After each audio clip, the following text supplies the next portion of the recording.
Assalamualaikum. Perkenalkan, nama saya Siti Aminah. Saya dari Prodi Pendidikan Ekonomi B.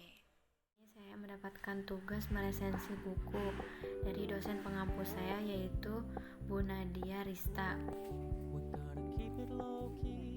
Nah, ini buku yang saya resensi. Bisa dilihat ya teman-teman covernya.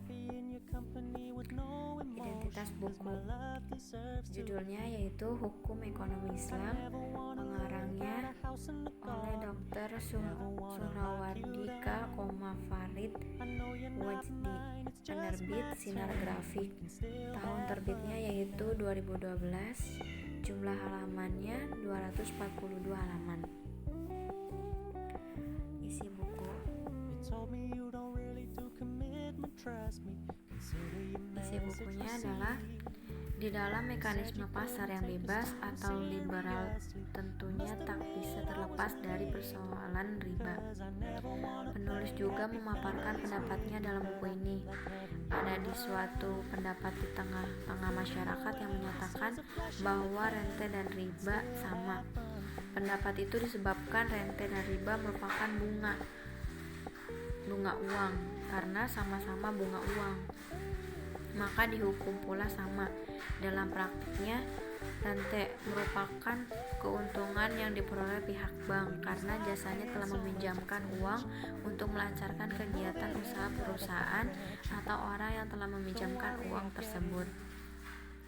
Sementara itu, kegiatan riba dalam praktiknya merupakan pemerasan yang dilakukan terhadap si miskin yang perlu ditolong agar dapat melepaskan diri dari kesulitan hidupnya, terutama sekali untuk memenuhi kebutuhan pokoknya. Namun, faktanya para rentenir memanfaatkan untuk kepentingan pribadi. Menurut ahli tafsir dan para penjelas para ahli hukum Islam, pada umumnya mereka memandang bahwa riba yang dimaksudkan di dalam Al-Quran adalah nasiyah, yakni bentuk riba yang merajalela pada zaman jahiliyah, yaitu berupa kelebihan pembayaran yang dimestikan kepada orang yang berutang sebagai imbalan dari tenggang waktu yang diberikan.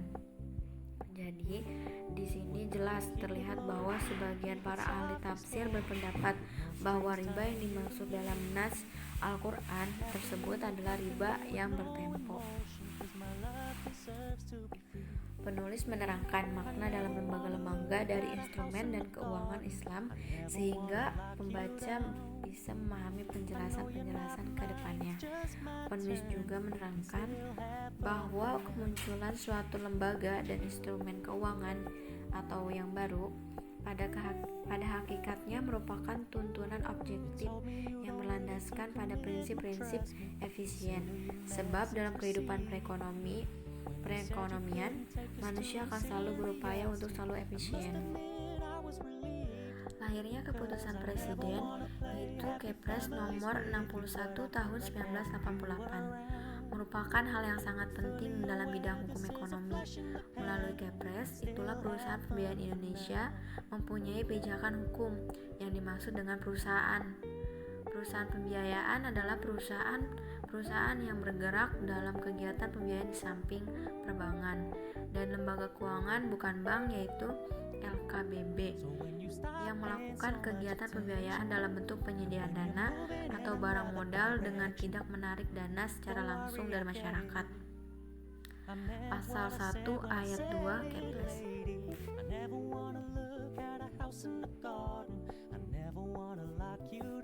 Lembaga pembiayaan itu melakukan kegiatan yang meliputi berbagai bidang usaha, diantaranya modal ventura, sewa guna usaha atau leasing, anjak piutang, kartu kredit, pembiayaan konsumen, dan perusahaan pegadaian. Penulis buku menjelaskan tentang kegiatan-kegiatan ekonomi yang ada dalam ruang lingkup Islam, seperti pinjam-meminjam, jual-beli, sewa-menyewa, perjanjian kerja, perjanjian pemborongan, perjanjian pengangkutan, sewa-beli, usaha franchise, hingga multi-level marketing yang berbentuk syariah juga dibahas oleh penulis dalam bab ini. Namun, Namun tidak hanya menjelaskan definisi dan sekedar syarat seperti pada buku-buku lainnya. Penulis juga mengajak kita untuk mengetahui dasar hukumnya, bahkan hubungannya dengan hukum konvensional yang ada di Indonesia, baik itu yang mendukung kegiatan ekonomi Islam maupun yang tidak. Pinjam meminjam adalah memberikan sesuatu yang halal kepada orang lain untuk diambil manfaatnya dengan tidak merusak zatnya agar dapat dikembalikan zat barang tersebut.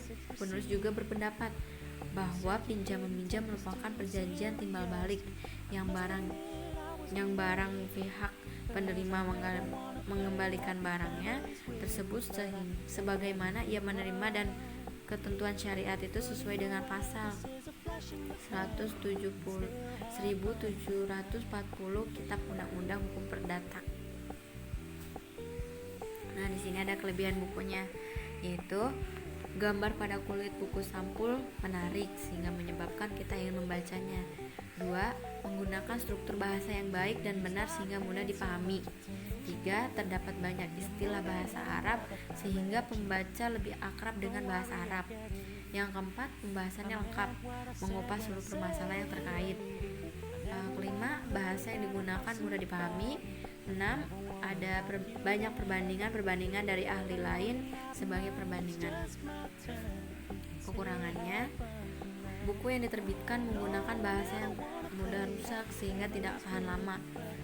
Referensi yang digunakan lebih condong kepada satu referensi yang diutamakan, sedangkan referensi yang lain hanya sebagai pelengkap.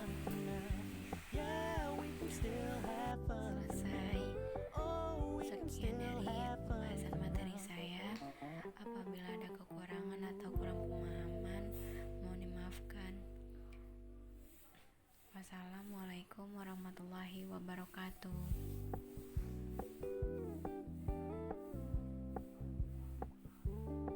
We're gonna keep it low key, keep it softly spoken, with no strings tied.